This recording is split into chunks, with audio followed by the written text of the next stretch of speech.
Fala aí, galerinha do nono ano, tudo bem?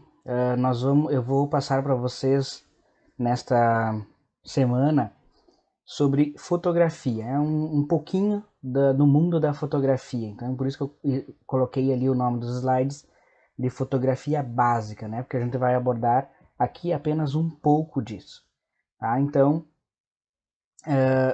eu vou colocar aí nos slides para vocês um pouco sobre a história da fotografia, um pouco sobre as técnicas utilizadas na fotografia, e aí nós vamos emendar um pouquinho também com animação, né, com surrealismo, que a gente tem como papel fundamental também aí nesta arte.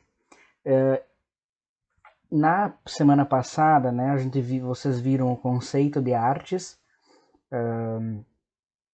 são os conceitos da arte. Vocês viram que para existir, né, a arte, a gente precisa de alguns elementos, como observador, como artista, como a obra, né? A gente precisa ter o artista a gente precisa ter a obra, a gente precisa ter o observador, né? E na fotografia não é diferente.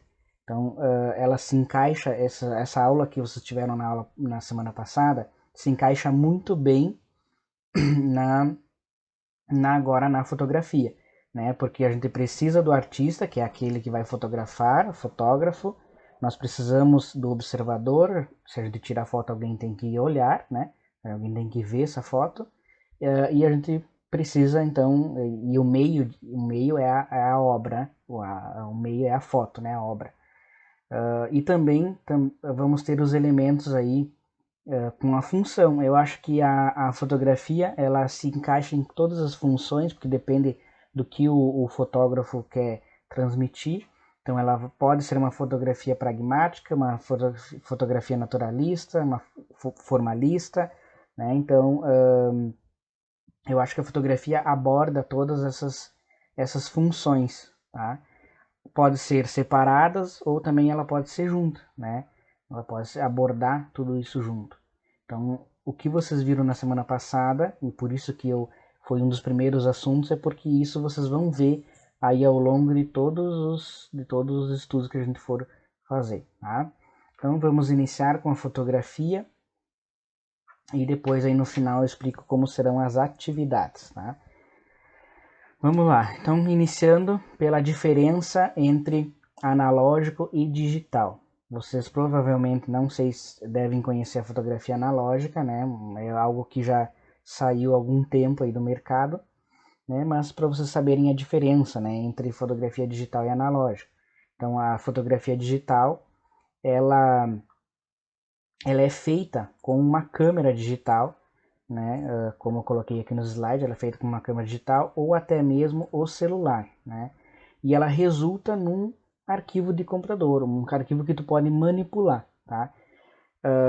Não há necessidade de processo de revelação e o processo, se você quiser revelar, é muito mais barato do que antes era na analógica, né? Então a fotografia digital ela se usa de meios digitais, né? Ela vai ter uma câmera digital, o celular, né? E ela vai ter também o processo de impressão, de revelação, de envio, de armazenamento, todo digital. O analógico é tudo ao contrário, né? Tu vai demorar para ver essa fotografia, tu vai tirar a fotografia, tu não tem como ver como você tem hoje no celular, por exemplo, né? Não tinha como ver, era através de um filme em que você tinha que mandar revelar. Então você tem um processo nada digital, ou seja, você tira a foto, não tem como ver se a foto ficou boa, e só vai ver isso depois, né? Então tu vai também levar um tempo a mais para ver a foto que você tirou, tá? Então essa é a diferença entre analógico e digital. Eu coloquei aqui alguns pontos de diferença entre a câmera digital e a câmera analógica, tá? Alguns pontos importantes, como o imediatismo, ou seja, imediato, né? Na câmera digital tu já tem o teu resultado imediatamente. E a câmera analógica, né, tu não tem o resultado imediato, como eu falei ali antes, né? Tu vai demorar um pouquinho mais para ter acesso ao que você tirou, para ver o resultado. Armazenamento, né? Então, os suportes, eles são computadorizados, né? Tu armazena ela na própria câmera ou no próprio celular, né? E consegue ver já imediatamente como você fez, como ficou a foto. E na câmera analógica vocês vão precisar dos negativos, né? Que se chamavam antes, são os negativos, que é o rolo, que é onde você manda revelar. Então o armazenamento é um pouco diferente, né? Longevidade, o que, que nós vamos ter? A digital nós não vamos ter data limite nenhuma. Ela dura aí até você apagar ou perder, né? Do onde você armazenou. E o analógico, ele tem um pouco menos de durabilidade, principalmente se você não souber armazenar bem, tá? Mas mesmo assim dura bastante tempo. Os custos, né? Qual que é o custo disso? O custo se tornou muito mais barato do que era antes, né? Nós temos um custo agora zero, a menos que você queira imprimir essa foto, né? Mas você tem um custo zero para tirar, né, a fotografia. Tu não precisa pagar alguém, tu pode você mesmo tirar com o seu celular, né? Pode deixar ou se alguém tira, você pode deixar armazenado no computador. Então, só da pessoa só tirar a fotografia vai ser muito mais barato do que ela tirar e ainda ter que imprimir, fazer a revelação, né? Então é muito mais barato o custo do que das analógicas, do que o custo analógico, né? Que você tinha que comprar o filme, né? Que aí você gastava com o filme, você tinha que mandar revelar, tinha que mandar alguém tirar, porque as câmeras também eram muito caras, né? O celular não quase era muito raro, né? Quem tinha só acesso ao celular era quem era mais bem economicamente, né? Então nós vamos ter muitas diferenças aí nesses pontos aí que eu elenquei entre as câmeras digitais e as analógicas. Eu coloquei aqui uma frase que eu utilizo sempre, que é: não se engane que o equipamento bom faz uma fotografia boa, né?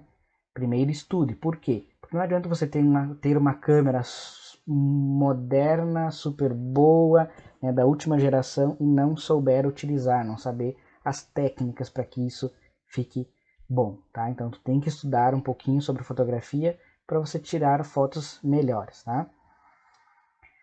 Aí vamos para os tipos de máquinas fotográficas. Existiram muitos tipos de máquinas fotográficas aí durante esses anos aí desde que surgiu a fotografia, né? A fotografia faz parte do movimento contemporâneo, ele surge ali a partir do movimento contemporâneo, tá? Então é recente, vamos dizer assim, né? Então eu coloquei aqui como a primeira compacta analógica, né, que são pequenas e portanto o tamanho do sensor também. Depois eu vou explicar o que é o sensor, né, alguns nomes que se utilizam na fotografia, tá? Sua principal desvantagem: são ideais para viajar ou levar a qualquer lugar porque cabem no bolso. Não sei se vocês chegaram a ver algum tipo de máquina assim ou se vocês têm em casa ainda. Nós temos as reflex ou DSLR, tá? Que o tamanho do sensor é bem maior do que as máquinas compactas, né? E a qualidade da fotografia vai ser então superior, ela vai ser melhor, tá? E ela vai trazer então de diferente a objetiva, que é isso aqui, ó, que é a lente da câmera, que antes não tinha lá na outra, na compacta, não se tinha uma lente maior e também não se tinha como tirar essa lente. Agora nós temos, a partir da reflex, da DSLR, que a gente chama, a lente removível. E aí a gente tem vários tipos de lente para cada tipo de fotografia. Tá? Nós vamos também ter o celular, né? O celular tem hoje celulares muito modernos que trazem até a opção de tu fazer fotos manuais, né? Utilizando os recursos da fotografia profissional, quase, né? Então aí nós vamos ter hoje em dia cada vez mais avançado nesse ponto, né? Então o celular também é uma delas. As ultra compactas, que eram um pouquinho menores ainda, eram mais finas, né? Eram chamadas de super finas, né? É um tipo de câmera bem mais cara que as compactas normais, porque elas eram, como o nome já diz, né, ultra compactas, ou seja, foi compactado tudo ali para se ter tentar se ter uma boa uma boa imagem. Essa câmera, ela já tem alguns recursos controlados, como o ISO, que depois eu vou falar para você, zoom, flash, números de disparos, macro, temporizador, né? Ela tem um zoom de 3 vezes, ela varia, né? O zoom, a sensibilidade da foto, que depois eu vou falar sobre isso, que é o ISO, de 8 a 12 megapixels, então ela tem uns recursos mais modernos, vamos dizer assim, tá? Nós vamos ter as compactas digitais, aquela que eu falei antes não era digital, então agora essa é digital, ou seja, tu tem aquela ia filme ainda, né?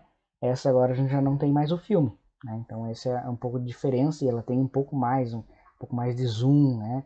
Ela tem um pouco mais de sensibilidade na foto, mais disso, tá? Nós vamos ter as intermediárias, também chamadas de super zoom, são câmeras de transição que fazem a ponte entre as amadoras e as profissionais. Então é uma câmera que fica ali intermediária. Podem observar que ela, como ela não é profissional, ela não tem como retirar a lente. Ela é lente fixa, tá? Aí eu coloquei para você, essas que eu passei ali são as principais câmeras que hoje existem, tá? Como eu coloquei aqui para vocês observarem de como segurar a câmera, como se você tem uma câmera, né, seja semi-profissional ou profissional, como fazer o uso dela, né, para que a foto não fique torta, não fique tremida, tá? Então nós vamos ter algumas maneiras de segurar. Então observem a imagem aí. 5 maneiras de segurar a câmera, caso e a pose número 3 está incorreta, tá? Então a única pose que não está correta é a pose número 3, tá? Então ali só para vocês terem uma noção de como se segura então uma câmera semi-profissional ou profissional, tá? Falar um pouquinho sobre objetiva. Objetiva então é a lente da câmera. Então é a lente que eu mostrei para vocês nas câmeras semi-profissionais e profissionais, algumas semi-profissionais e as profissionais, elas você tem como tirar a lente da câmera, tá? E para cada fotografia que tu quer fazer, tu tem uma lente diferente, tá? Claro que o custo é bem alto para quem trabalha, né, com fotografia e precisa ter, dependendo do seu ramo, precisa comprar umas lentes um pouco diferentes do que é o comum, né? Então a objetiva consiste em um tubo que dirige a luz para a câmera fotográfica. As objetivas contêm lentes que podem ser de cristal ou de plástico. A objetiva pode ser fixa ou intercambiável. Cada objetiva tem uma distância focal e suas características próprias. Por isso que eu disse que para cada fotografia tem a sua lente, porque elas têm suas características próprias, tá? Ela vai dirigir a luz que tem no ambiente para dentro da câmera, né? Para o corpo da câmera.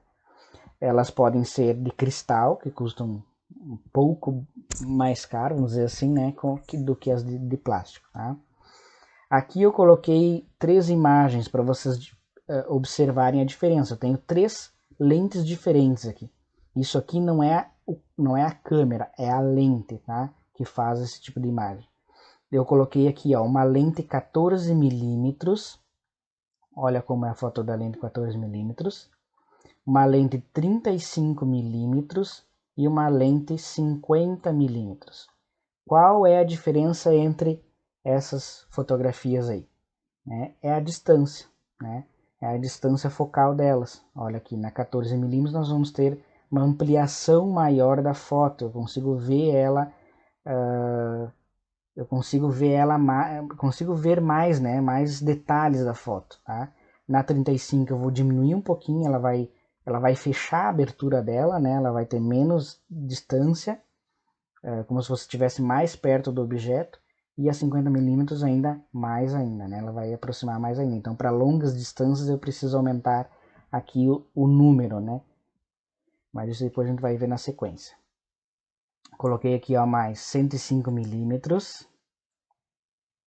Isso é tudo do mesmo lugar, tá? 300 milímetros, 600 milímetros e 1200 milímetros. Então, olha a distância que ela vai se aproximar e o ângulo que ela vai pegar, né? Então, quanto maior o número ali, mais fechado é o ângulo dela. mais fechado vai ser a fotografia. Tu não vai ter uma visão maior, tá? Então, para você ter você tá muito, se você tá eu quero tirar uma foto de uma flor que está a 1 metro de mim, eu não posso usar a lentes de 1200 mm, essa última aqui, porque aí eu vou estar como se estivesse em cima da foto, né? Então, se eu estou mais perto do meu objeto, eu preciso ter uma lente com menos milímetros, tá? Uma lente menor. Aqui coloquei objetiva normal, tem aproximadamente 50 milímetros de distância focal, que é o equivalente ao de um olho humano. Então aqui essa lente aqui ela não tem zoom, tá? É uma lente sem zoom, então ela vai ter a distância mais ou menos do que nós enxergamos. Olhem para frente e olha o que vocês enxergam. O que vocês enxergam e ao redor de vocês só olhando para frente, porque a gente consegue olhar o que está ao nosso redor. Então ela faz mais ou menos essa função do olho humano, né? Ela consegue ver o que a gente consegue visualizar nós mesmos olhando, tá? Aqui nós temos um exemplo de fotografia feito com ela. Podem ver que ela focou no que está na nossa frente e ela desfocou o que está atrás, tá? Depois isso aí a gente vê também na sequência. Objetiva, né? Lembrando, objetiva é lente. Objetiva grande angular. Né? Então essas objetivas têm como característica principal uma capacidade de abarcar uma área de visão bem maior que as objetivas normais. Tá? É a mais apropriada para fotos de paisagem ou em ocasiões em que se tem pouca distância para fotografar em recintos pequenos, como salas, né? Que precisa enquadrar o máximo de área possível. Então, como eu falei antes, né? Então essa aqui é uma lente que você consegue enquadrar mais, né? Tu consegue pegar mais coisas, mais espaço. Tá? Então, eu dei o exemplo da flor, né? Não tenho, eu já consigo tirar uma foto com essa lente dessa flor tendo a 1 metro. Ela vai pegar essa flor e ainda vai conseguir ficar num quadro bom, tá? Um exemplo, né? Desta lente. Ela consegue pegar uma área grande, né? Um enquadramento maior do que, por exemplo, aquela a objetiva normal, tá? Que não tem zoom. Essa aqui tem zoom, que eu posso ainda diminuir o zoom e pegar uma área maior e aumentar o zoom e pegar uma área menor, tá? Então aqui ela consegue pegar uma área maior. E nós temos também a teleobjetiva, né? Então essas lentes aqui são para distâncias muito grandes e elas normalmente precisam do uso do tripé, porque se você não tem uma base boa para segurar elas, são pesadas também, e elas precisam de uma base para que você não trema e ela fique bem focada, né? Então elas são para longas distâncias, eles utilizam muito para tirar foto da Lua, por exemplo, né? Tirado com uma lente dessa, com uma objetiva dessa, tá? Ali o exemplo que eu acabei de falar, né? Por exemplo, o da Lua a gente consegue ver mais detalhes com essa lente. Aqui eu coloquei, olha, o enquadramento dessas lentes, né, que eu falei para vocês. Então, uma lente de 8 milímetros, olha o enquadramento da lente 8 milímetros aqui. Olha o enquadramento de uma lente 28 milímetros, uma lente 50, né, até a lente 1000. Então, se eu tiver na minha câmera uma objetiva de 1000 milímetros, eu vou ter isso aqui de enquadramento na minha lente. Eu vou enxergar lá, quando eu coloco o meu olho lá no buraquinho da câmera lá para visualizar, eu vou visualizar só esse enquadramento aqui. Não é porque eu fiz o zoom e tá lá. Tá? A lente ela é tão fechada que eu consigo ver só esse enquadramento aqui. Tá? Não é zoom. Tá? É o que a lente consegue pegar aí no ambiente. Tá? O distanciamento que ela consegue. E claro que daí com uma lente de 1000 milímetros eu vou conseguir pegar ela já fica fechada nesse quadrado aqui. E aí eu vou conseguir ter um zoom bem maior também, tá? Do que as outras ali inferiores. A objetiva olho de peixe.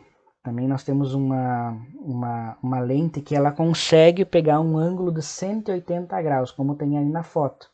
Foi tirada com essa lente por isso se chama olho de peixe, porque ela tem relação, né, com a visão do peixe. Ela consegue pegar, né, enquadrar um ângulo de 180 graus ao seu redor. Né? Então tu posiciona a câmera ali, ela vai pegar 180 graus, aí ela fica meio que retorcida, né? Fica arredondada, né? Dando menção ali, é por isso o olho de peixe, tá? Aqui mais um exemplo de uma lente olho de peixe. Se fosse com uma lente normal, uma objetiva ali, ou uma teleobjetiva, nós não teríamos essa parte aqui, ó, provavelmente mais ou menos aqui, desculpe a linha torta, a partir daqui já não pegaria, ó, ela ficaria dentro disso aqui, ó, mais ou menos. Né? Então, a olho de peixe ela conseguiu abordar todo essa quadra aqui de esporas. Tá? A objetiva macro, né, pode ter distância focal normal ou de uma meia teleobjetiva, de 100 mm, tá? Mas é capaz de focalizar objetos a pequenas distâncias e assim proporciona ao fotógrafo a possibilidade de fotografar detalhes minúsculos de objetos, pequenos insetos, plantas ou micro-organismos. Essa aqui é uma lente, é uma objetiva para fotografar coisas minúsculas, tá? Coisas muito pequenas, porque ela tem um enquadramento e um zoom perfeito para isso, tá? Olha aqui, um exemplo de foto com a macro. Tá? Então, ela consegue fotografar aí, ela é apropriada para objetos pequenos, tá? A objetiva zoom, que é aquela lente que pode variar a distância focal, né? Ela tem um zoom, né, que tu pode variar mais perto, mais longe, né? A sua utilização ela é vantajosa pois temos 3 lentes em uma aqui, né? Então ela tem a fixa, aquela primeira lá que eu mostrei para vocês, ela tem a próxima lá que eu mostrei no slide. Depois esses slides, falando nisso, vai estar aí no material também, se vocês querem repassar, tá? Sem ficar me ouvindo minha voz chata, tá? Vocês podem repassar e ler vocês. Então aqui é a junção de 3, tá? Por isso elas chamam de zoom, porque ela tem ou a distância normal, ou tu pode ir dando zooms conforme a sua necessidade. Aqui também tem alguns exemplos, tá? Com zoom e fixa, tá? Aqui tiradas com essa lente zoom e com a lente fixa. Tá? Então vocês podem visualizar aqui as fotografias, né, a comparação. Na lente fixa nós temos um determinado valor, e nas lentes zoom nós temos outros valores, tá? Elas variam um pouquinho. Profundidade de campo, o que é isso, né? O que é uma profundidade de campo, né? Ela é, resumindo, o foco, né? Então o foco da lente, o que eu consigo visualizar nitidamente, e o que fica a gente chama de borrado, né? Que vocês chamam de desfocado, né? Então é isso que nós vamos ter também na fotografia, que é a profundidade de campo. Então, baixa profundidade de campo, um plano desfocado, primeiro ou segundo plano. Então, se nós temos uma baixa profundidade de campo, o plano está desfocado. E uma alta profundidade de campo, os campos estão focados. Depois vou mostrar aí, como esse exemplo aqui, ó. Então, baixa profundidade de campo, alta profundidade de campo, tá? Ou seja, a área de nitidez é menor do que na longa, do que na alta, tá? Então, na baixa profundidade de campo, eu vou ter um campo, como tem aqui no desenho, esse primeiro plano aqui está fora de foco, a área que seria aqui o senhorzinho está, a área nitidez, né, que está nítido, e depois o restante está fora de foco, se tiver para trás dele também está fora de foco. Então, há possibilidade na fotografia, e os celulares que tem manual, que a gente consegue também trabalhar manual, tem celulares que a gente consegue isso, também tem esses recursos, tá? Eu focar apenas em um objeto e o restante fica tudo desfocado. E aí eu vou ter também a longa ou alta profundidade de campo, que eu vou ter o que está no início. Eu posso inverter aqui, eu posso pegar o que tem no início da foto, aqui no primeiro plano, aqui, ó. Tem no primeiro plano eu posso desfocar e o resto focar, ou ao contrário. tá? Tem essas possibilidades de ajustes na câmera. Composições fotográficas, tá? O que é a composição fotográfica? É a organização dos elementos, né? Dando uma harmonia na fotografia, enquadramento, né? Levando em conta diversos fatores, como a textura, o contraste, a profundidade, a posição dos elementos. Então, se eu organizar bem os elementos, colocar bem enquadrado, isso é uma composição fotográfica, tá? Na composição fotográfica, nós vamos ter a regra dos terços, né? Ou seja, é uma regra que a gente impõe na fotografia, em que a gente divide a cena com 3 linhas verticais e 3 linhas horizontais. Isso e na imaginação, tá? Não aparece essas linhas na, na câmera, tá? Então ela é assim, né? Esse exemplo aqui, ó. Então nós vamos ter imaginar essas linhas aqui, são as linhas horizontais e verticais, e nós vamos colocar no encontro, aqui nesses amarelinhos, no encontro das linhas é onde nós colocamos o objeto principal que a gente quer fotografar. Por quê? Porque, segundo os estudos, né, o nosso olho ele nos leva a perceber primeiro esses objetos que estão nesses encontros dessas linhas. Por mais, claro, essas linhas não existem na fotografia, vocês não vão ver na fotografia.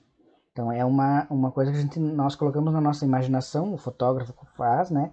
E ele enquadra mais ou menos ali, imagina essas linhas aqui e enquadra o objeto principal num desses pontos. Pode ser desse lado direito ou do lado esquerdo. Tá?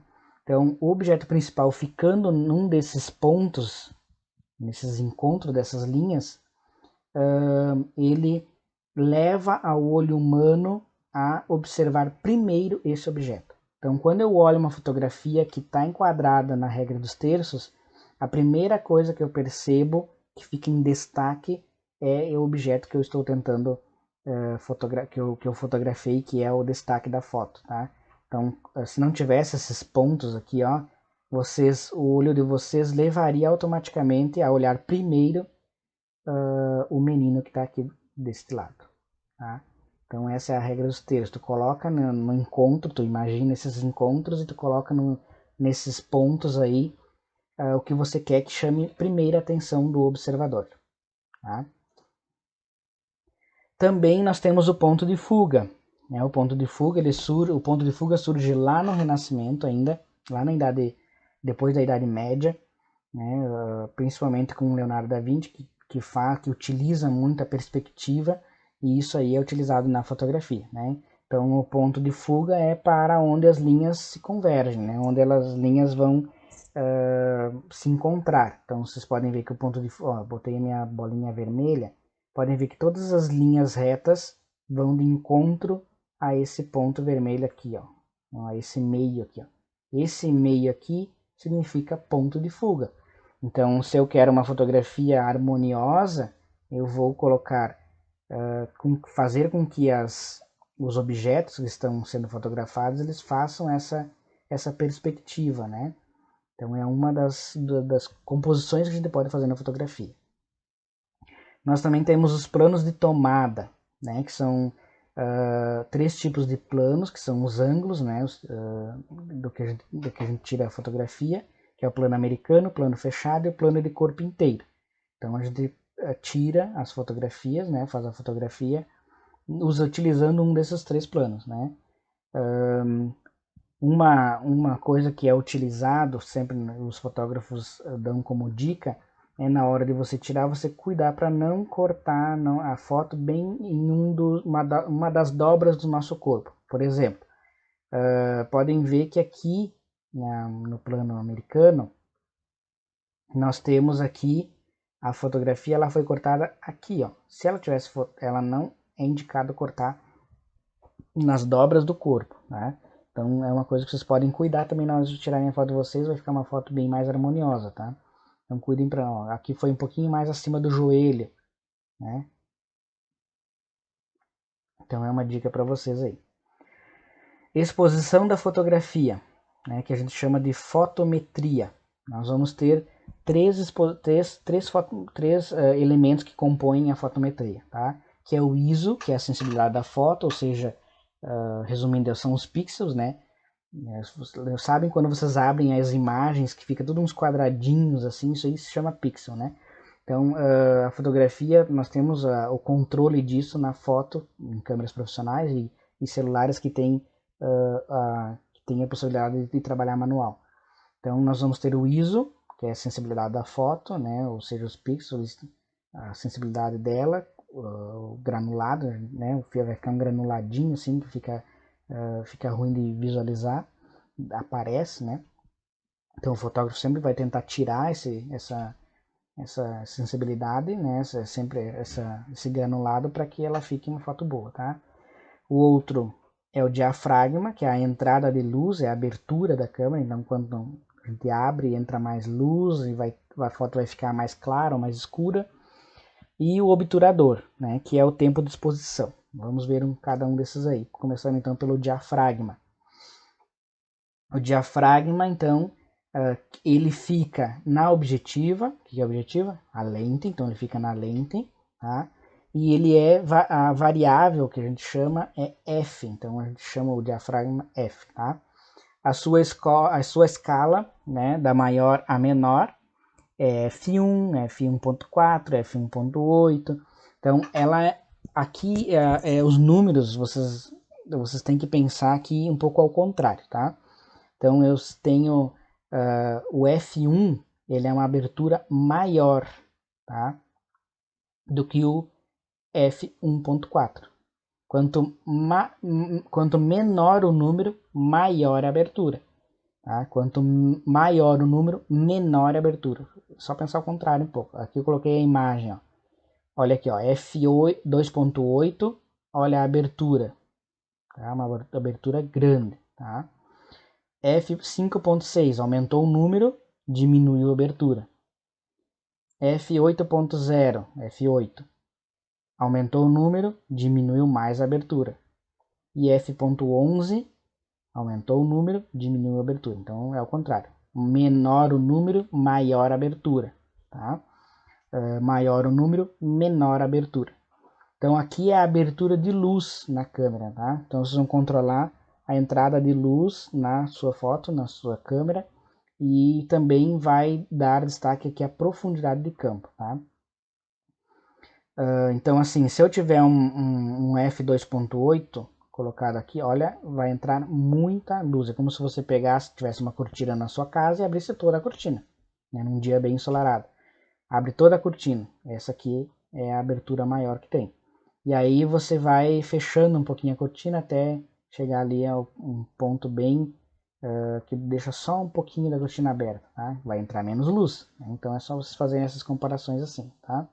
Então, o diafragma, ela fica na lente, na objetiva, e vai controlar a entrada de luz. Lembrando que se eu tiver mais entrada de luz na minha câmera, mais clara a foto vai ficar. Dependendo da quantidade de luz que está entrando, a foto vai ficar toda branca. Né? Não vai aparecer nada, ela vai ficar toda branca. E quanto menor a abertura, né, menos luz está entrando, a foto vai ficando mais escura. E se tu tiver colocar a abertura máxima lá da tua lente, porque cada lente tem um número mínimo e um número máximo, tá? Se tu colocar uma abertura fechar o quanto no máximo, eu vou ter uma foto muito escura e talvez toda preta. Tá? Aqui, ó, ela vai também ela também vai influenciar na profundidade do campo, tá? Então aqui, ó, quando eu tenho pouca profundidade, eu tenho uma abertura maior. Quando eu tenho uma maior profundidade, eu tenho uma abertura menor, tá? Então ela influencia também na profundidade, né? No foco e no desfoque, tá? O obturador, que é o outro que eu falei para vocês, essa fica na câmera, no corpo da câmera, tá? A variável é T. E o obturador, ela é o tempo de exposição, é a velocidade da foto. Tá? Elas são, ela é um elemento que vai colocar aí para vocês a velocidade da foto em segundos, tá? Eu coloquei aqui então, ó, 1/2, 1/4, esse aqui é o mais lento, tá? Porque seria 2 por 1, né? Então esse aqui ele é todo sobre 1 segundo, né? Ó, é indicado em segundos como 1 segundo, 2 segundos, 30 segundos, etc. Velocidades mais rápidas são dadas em frações de segundo, né? Então é uma fração. Então é uma fração de segundo. Então isso aqui é 1 segundo, né? Dividido ali por 2 na fração. Tá? Então quanto mais rápido, né? Eu vou ter maiores números aqui. Então 1/2, 1/4, 1/8 é a fração, né? 1/15, 30, 60, 125 e assim por diante. As câmeras modernas passam de 4.000, 8.000, tá? Fração de segundo.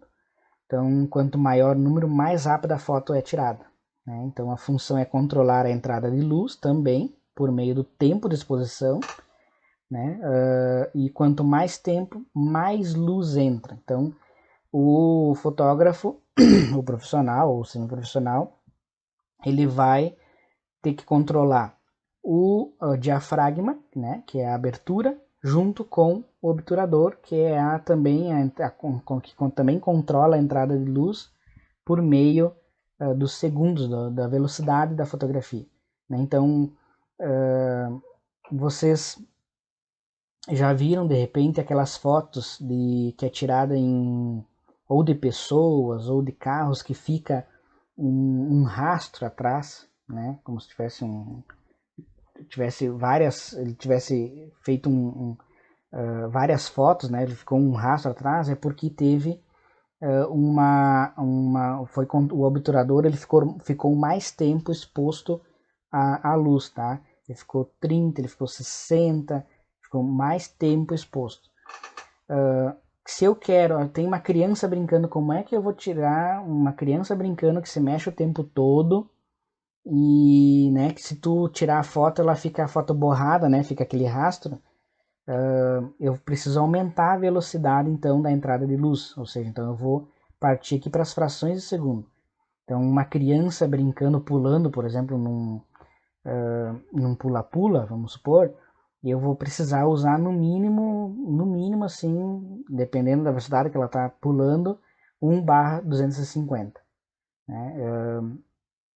É o que vai congelar, então ele vai congelar a foto e um termo, né, congelar a foto, e não vai ficar aquele borrão lá quando ela se mexe, que ela pula, né? Então o obturador ele serve para velocidade, para entrar luz e para fazer esses efeitos aí na foto também. Aqui eu coloquei um exemplo do tempo, então ó, 1/25 a foto é mais demorada do que 1/50 e do que 1/500, né? Então aqui a fração é 1/25, olha, é mais entrada, porque ela ficou a fotografia mais exposta, mais tempo, entrou mais luz, ficou mais branco. Aqui 1/50 já ficou bom, né? Ela tá aqui, é uma fotografia boa. 1/500, que aí é muito rápido, muito mais rápido, aí ela já fica mais escuro, né? Porque ela entrou menos luz no corpo da câmera, e aí ela vai ficar mais escura, tá? E aí nós temos também o ISO, que é o outro elemento. Então o fotógrafo ele vai controlar esses três elementos: o ISO, o diafragma e o obturador. O ISO é um elemento que pode ser colocado nas câmeras, tanto profissionais quanto semi. Ela pode ser colocado automática e a câmera ela vai reconhecer, tá? O ambiente vai trocando, tá? Essa é uma possibilidade que se tem hoje nas câmeras digitais. Então ela está relacionado com a sensibilidade da foto, como eu falei antes ali para vocês lá no início, tá? Da fotometria. Então aqui, ó, quando colocamos o ISO muito alto, por exemplo em 1600, isso pode aumentar o ruído e a granulação da foto, ou seja, vai ficar como se fosse aqueles pixels quebrados lá, quando você amplia uma imagem grande, né, que tem aqueles quadradinhos, né, só que aqui é tipo uma granulação, tipo um granulado, tá? Quanto mais alto o número ou fator, maiores as possibilidades de fotografar cenas pouco iluminadas e maiores as chances de evitar imagens tremidas ou borradas nessas condições.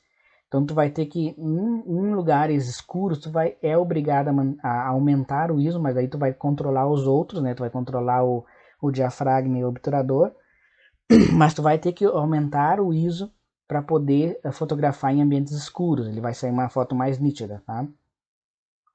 Em câmeras digitais da faixa econômica, a escala ISO costuma ir até o fator 400, chegando a 800 nas intermediárias, atingindo 1.600 ou 5.000 nas top de linhas. Tá? Então, quanto maior o ISO, melhor vai ser para tirar no escuro, vamos dizer assim, tá? Ele vai ter uma imagem melhor. Só que aí você tem que controlar os outros, né, o diafragma e o obturador, porque senão tu vai ter aquela granulação na foto, que a gente chama de ruído ou granulação, tá? Ela vai ficar como se fosse granulada mesmo, ela vai aparecer, se tu olhar de perto, vai dar pra ver, tá? Aqui eu tenho um exemplo de 4, ISO 100, ISO 200, ISO 300, ISO 400.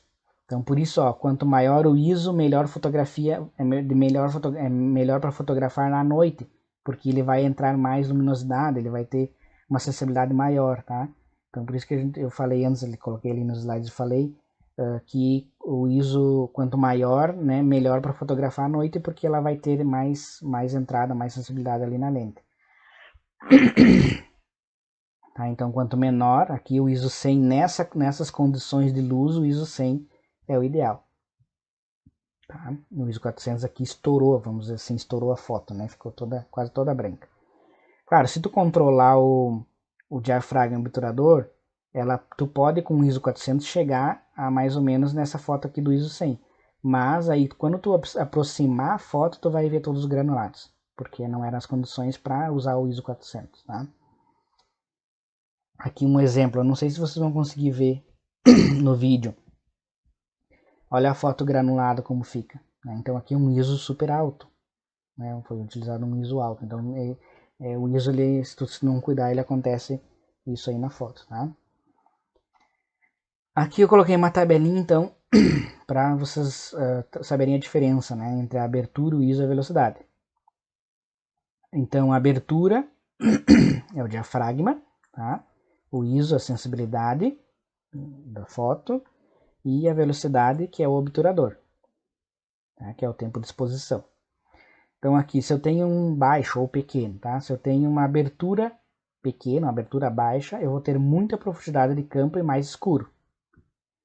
No ISO, se eu tiver um ISO baixo ou pequeno, eu vou ter fotos sem ruído ou granulação, né? Que é aquilo que eu mostrei anterior, e deixa mais escuro.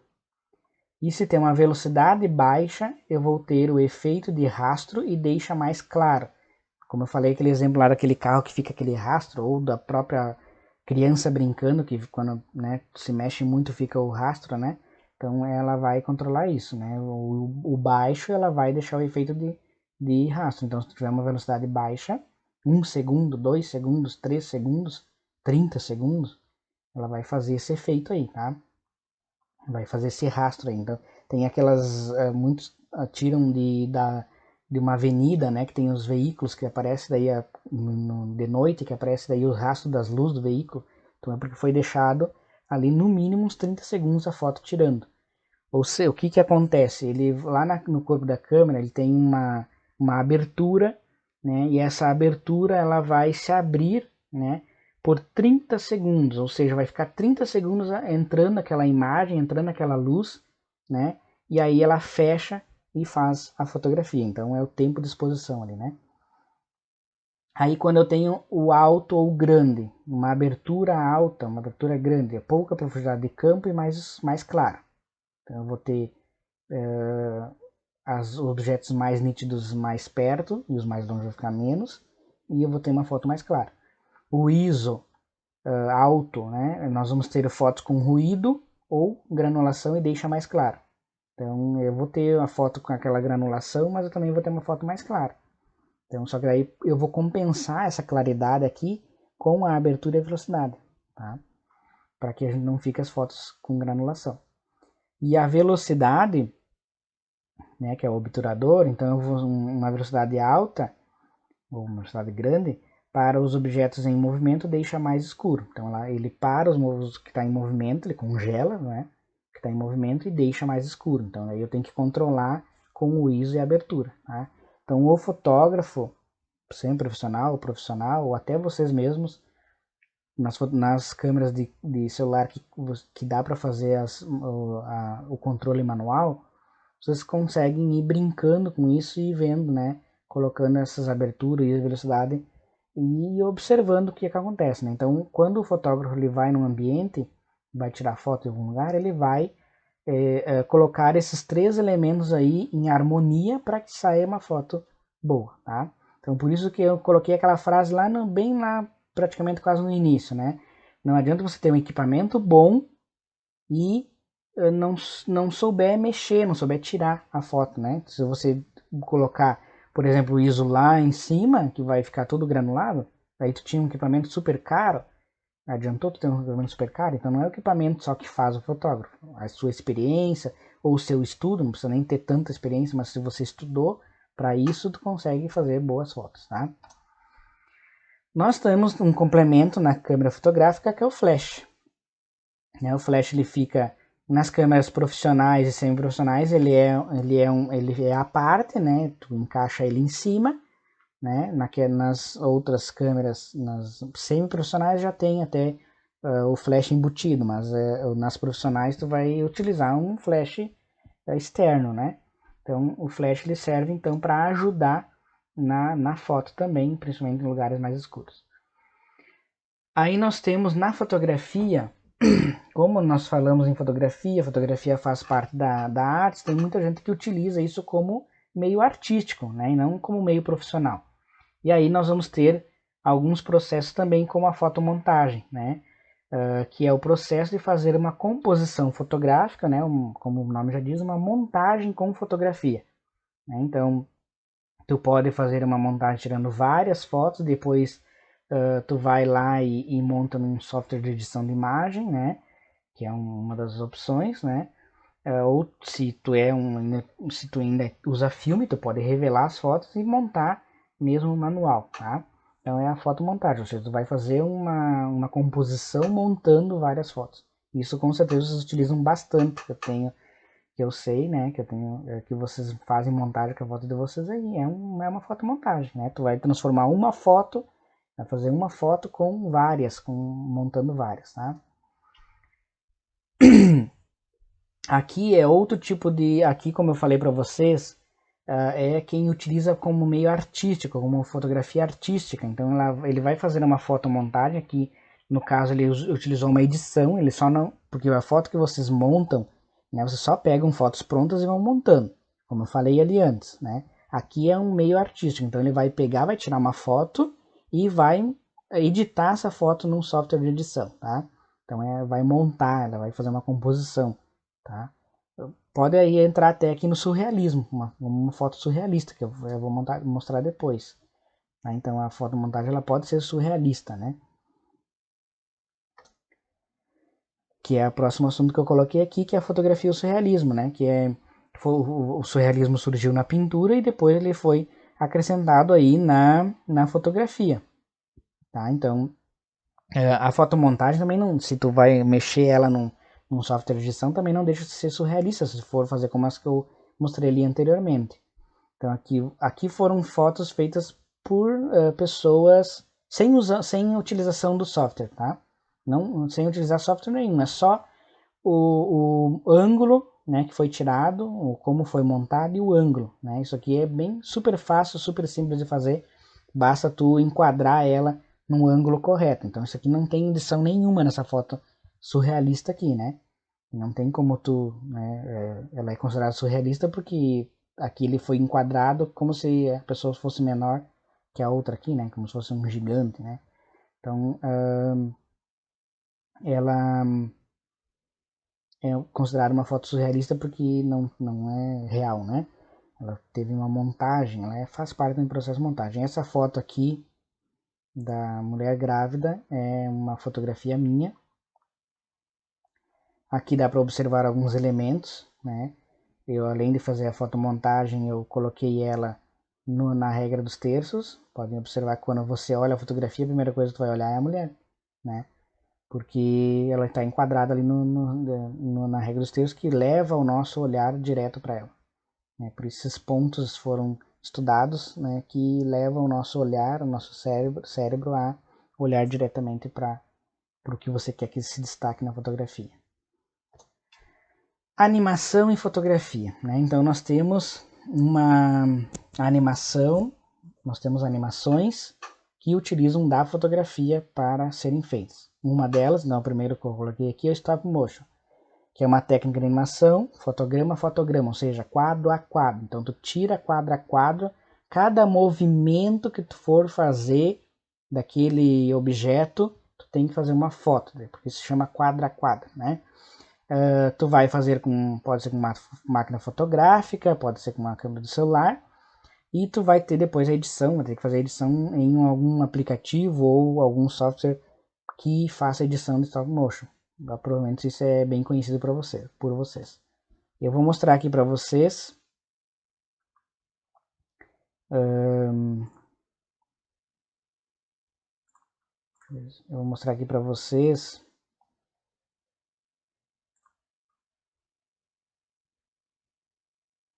Deixa eu só tirar a caneta.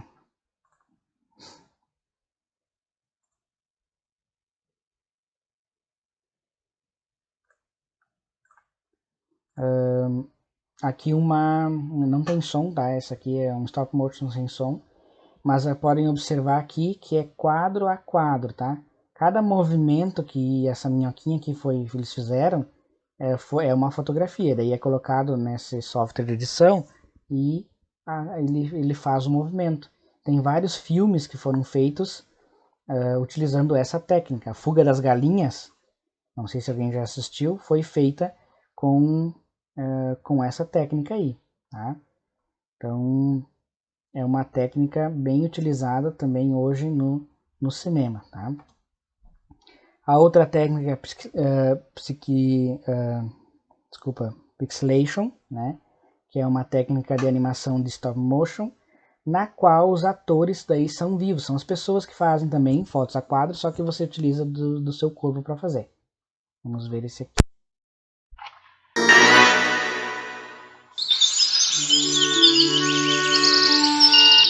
Eu acho que... Deixa eu ver aqui. Esse aqui é... Acho que eu coloquei... Esse aqui não é o...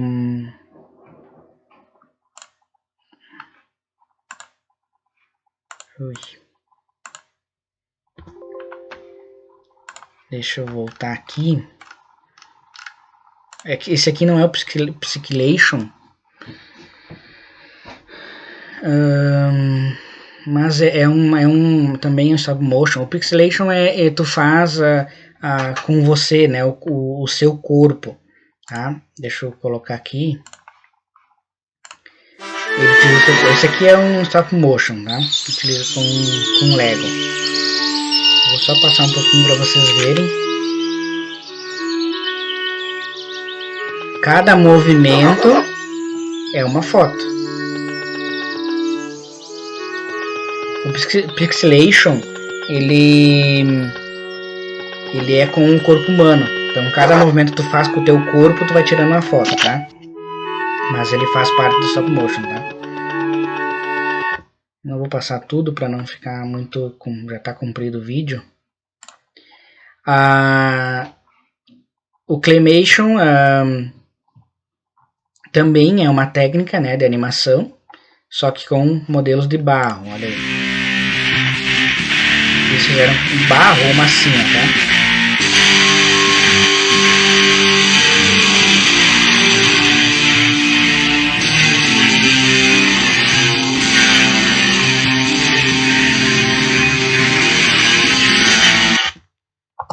Então, cada quadro, né, cada movimento é um quadro, é uma foto, foi tirado, tá? Tem a Flipbook, que é tu não precisa de software nenhum para edição. tu precisa de uma câmera para filmar, e é um formato de livreto, como se fosse um livrinho. Vai desenhando as imagens, cada página tu vai desenhar a imagem, né, com um movimento diferente. Depois tu vai folhear esse livrinho, dando a impressão de que está em movimento. Tá? Vamos ver aqui, eu vou colocar para vocês entenderem um pouco melhor.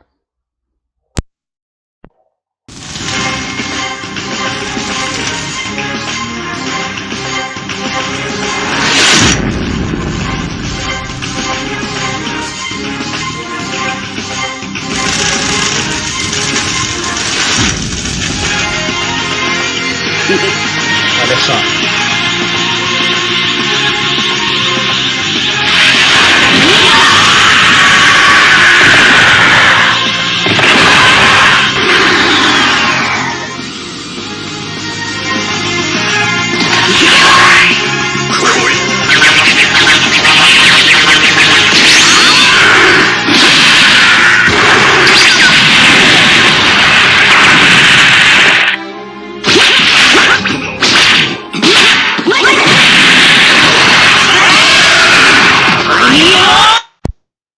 Então é uma sequência animada que você vai desenhar. Para cada folha tu vai fazer um movimento diferente. E aí você vai folhear esse livreto e aí vai dar a impressão que está em movimento, tá? Então isso aqui não precisa de software nenhum, é só uma câmera para filmar você fazendo isso. Claro, tu vai ter um pouco mais de trabalho porque tu tem que desenhar daí movimento a movimento em cada um. Mas tu pode fazer coisas bem simples, né? Como se fosse, por exemplo, sei lá, um coração saltando de um lado para o outro, né? Então tem essa possibilidade. Então, coração é fácil de desenhar, né? Então pode fazer coisas bem simples também, tá? Isso também vocês podem pesquisar depois. Aqui eu coloquei algumas imagens de composição com material escolar. Lembra que eu falei que é uma composição, né? Tu vai reunir a imagem, vai fazendo de forma harmoniosa aqui para formar aí uma composição. Pode ser uma composição. E aí nós voltamos lá na semana passada, pode ser uma composição abstrata, né? E pode ser uma composição figurativa. O que é abstrato, o que é figurativo? Vamos relembrar da aula passada, da semana passada. Tá? Então tu consegue formar composições, né, utilizando materiais escolares. Por exemplo, isso aqui dá para ver com o coração, né? Então tu fez uma composição figurativa aqui, né? Aí eu vou ter também, por último, tá?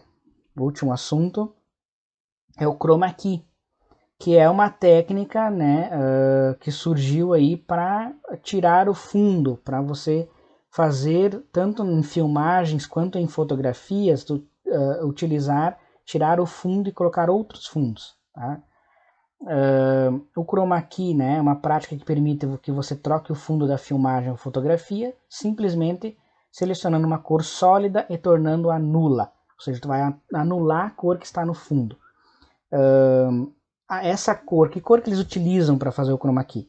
Eles utilizam ou geralmente o verde ou o azul. Muito raramente o vermelho, mas são as três, ou tem que ser as cores primárias, tá? Uma das cores primárias, mas eles utilizam mais o verde ou o azul. Vocês podem ver aqui que eu estou aparecendo, né, só o meu rosto, não tem fundo nenhum. Eu estou utilizando aqui o efeito chroma key, tá? No meu fundo aqui, atrás de mim tem um fundo verde, e que eu tirei esse fundo e deixei ele transparente na edição, tá?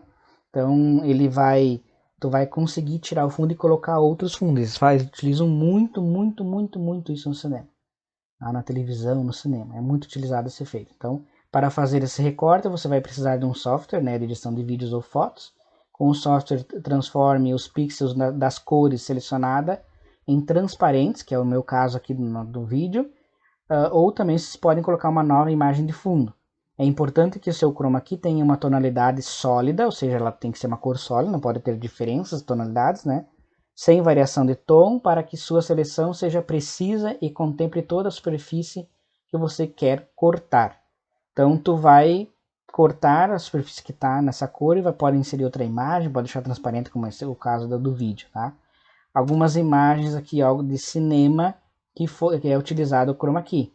Ela grava somente o fundo verde, e aí na edição eles colocam o fundo. tá? Outra aqui, ó. Eles estão no estúdio gravando. Então, vocês acham que eles vão lá na montanha voar, né? Então aqui eles fazem, colocam o fundo verde, fazem a posição que ele tem que ficar, né? E ajeitam ali o que precisa ser colocado. E aí na edição eles trocam para o fundo trocam o fundo verde pelo fundo que eles querem, pela imagem que eles querem, tá? Mas por que eles já não imprimem esse fundo e já botam ali no fundo? Porque não fica a mesma qualidade. Ainda mais se esse fundo precisa ter movimento. Também acontece isso, tá?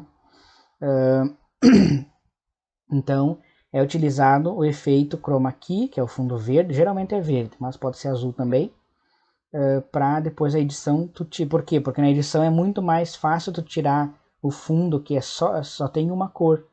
Imagina se tivesse várias cores aqui no fundo, é muito difícil de fazer a edição, né? Para colocar onde se quer. Mais um exemplo aqui, ó, previsão do tempo. Isso não é muito utilizado hoje, mas uma vez era muito mais utilizado. O apresentador da previsão do tempo, ele está apresentando com fundo verde. E aí, claro, ele vai ter uns pontos aqui indicando para onde ele tem que apontar. E aí, na edição, eles colocam o mapa atrás. Tá? Então, esse é o efeito chroma key que é muito utilizado. Eu só queria deixar aí porque vocês também podem utilizar. Ou depois nós vamos... O próximo assunto é cinema, que nós vamos ver. E aí também vai entrar essa técnica aí, tá? Vamos lá então para as atividades, depois de um vídeo super longo. Não se preocupe, são 5 atividades, mas nós vamos fazer uma por vez, tá? Então não se preocupe. Não vamos deixar, claro, umas mais rápido, outras eu vou deixar menos tempo, outras eu vou deixar mais tempo. A primeira, eu só vou explicar agora para vocês entenderem, tá? Mas eu vou postar as atividades todas separadas ali no Classroom. Então a atividade número 1, vocês vão fazer uma foto com o celular de vocês, ou se vocês têm câmera, podem fazer com a câmera de vocês também, mas pode ser com o celular sem problema. Vocês vão fazer uma foto de paisagem, uma foto de animal, uma foto publicitária. Nessas fotos, o que eu vou observar? Vocês têm que tentarem colocar os elementos que vocês viram aí na fotografia, né? A regra dos terços, a composição, tá? No celular de vocês talvez não tenha o ISO, diafragma, obturador, mas vocês podem tentar colocar aí uma imagem que fica bem nítida, que tem uma entrada de luz boa, né? Que não é muito clara nem muito escura, né? Que é perfeita, que é, né, ser considerada boa. Então vocês vão pensar vão tirar uma paisagem, qualquer foto de animal. Vocês têm que tirar a foto, não vamos pegar na internet, tá? E uma publicitária. Publicitária, o que eu posso tirar como publicitária? Se eu tenho um copo lá de uma empresa, ganhei um copo de uma empresa, posso tirar a foto do copo, né? Estou fazendo uma publicidade daquela empresa, daquela marca, né? Coloco a foto lá em cima de uma base, faço uma composição. Então vocês têm que colocar, não é só simplesmente ir lá tirar uma foto de uma paisagem, uma publicitária, você tem que tentar inserir aí nas fotografias algumas coisas que vocês viram aí, né? Enquadramento, composição, né? Como eu falei para vocês, tá? Então essa é uma atividade, eu vou postar lá todas separadas e com um tempo diferente, uma para entrega da outra. Atividade 2, faça uma fotografia surrealista. Então eu mostrei para vocês, tem os slides ali também no Classroom, se vocês querem rever, principalmente sem a minha voz chata. Tem as slides ali, revejam o que é uma foto surrealista, né? Uma foto, né, que é surreal, que não existe, né? Que não tem uma possibilidade de existir na realidade. Na atividade 3, e também cuidem ali na surrealista para colocar os elementos da fotografia. Atividade 3, faça uma composição fotográfica utilizando materiais escolares. Eu mostrei alguns exemplos para vocês também. Não vão copiar, claro, né? Mas faça uma composição de vocês utilizando os materiais que vocês têm em casa. Atividade 4, vocês vão fazer um pequeno vídeo de 20 segundos no mínimo a 1 minuto no máximo, usando a técnica do flipbook. Então vocês podem utilizar aqui, podem utilizar folhas de rascunho, daí vocês vão usar um lado, né? Faça um livrinho, não precisa ser grande, pode ser que nem eu mostrei ali no vídeo para vocês, ele é um livreto bem pequenininho, sei lá, uns 20 por 20, 20 por 30 centímetros, vai, né? Quantos quadros, quantas folhas, quantos vocês acharem que vai ficar bom, tá? O que eu tenho que contar ali? Não sei, né? Vocês vão ter que usar a criatividade. Tem que ter no mínimo 20 segundos, então vocês vão ter que fazer ali que quando vocês folharem o flipbook, ele fique no mínimo 20 segundos. Então pode ser um coração voando de um lado para o outro, como eu falei antes, né? Então vão usar a criatividade de vocês, tá? É livre. Usem criatividade, pesquisem. Eu vou deixar um tempo maior para essa atividade também, tá? Mas eu vou postando uma por vez. Não vou postar todas para vocês postarem todas juntas, tá? As datas de entrega vão ser diferentes. E a atividade 5 é fazer um pequeno vídeo também, de 20 segundos a 1 minuto, usando a técnica ou de stop motion ou de pixelation. Stop motion, então, vocês vão, como eu falei para vocês, vocês podem utilizar uma assim de modelar, ou vocês podem utilizar bonequinhos que vocês estejam em casa, carrinho que vocês estejam em casa, podem utilizar até objetos que vocês estejam em casa, não precisa ser necessariamente eu fazer os objetos ali de massinha, tá? Então vocês podem utilizar o que vocês têm em casa. E é a ideia de utilizar vocês que têm em casa, né? Se eu tenho um irmão pequeno que tem um brinquedo, nossa, perfeito. Se eu tenho, não necessariamente eu preciso ter personagens, eu posso contar uma história diferente. Pesquisem também, né? Usem a criatividade, no mínimo 20 segundos, no máximo 1 minuto, tá? Ou o pixelation, que é você utilizar o seu próprio corpo para fazer. Botem lá no Google, né? Ideias, vejam vídeos, né? Desse tipo de animação, tá? Tem aplicativos no celular que vocês podem baixar para editar daí o stop motion. Existem aplicativos que são gratuitos, tem aplicativos que são gratuitos até certo quantidade de fotos, né? Porque para tu fazer 20 segundos tu vai ter no mínimo umas 30 fotos, né? Porque aí depende a velocidade do movimento também, né, que tu vai fazer. Mas procurem, pesquisem, tá? Eu acho que, deixa eu dar uma olhada aqui, tem o Studio Stop Motion. É um aplicativo bom para fazer, tá? Então deem uma olhada nele. Ele tem algumas limitações, mas tentem ver se vocês conseguem trabalhar neles. Pelo que eu mais conheço, assim, que é bom é esse, que é um aplicativo. Ou tentem olhar no computador também, quem está usando o computador.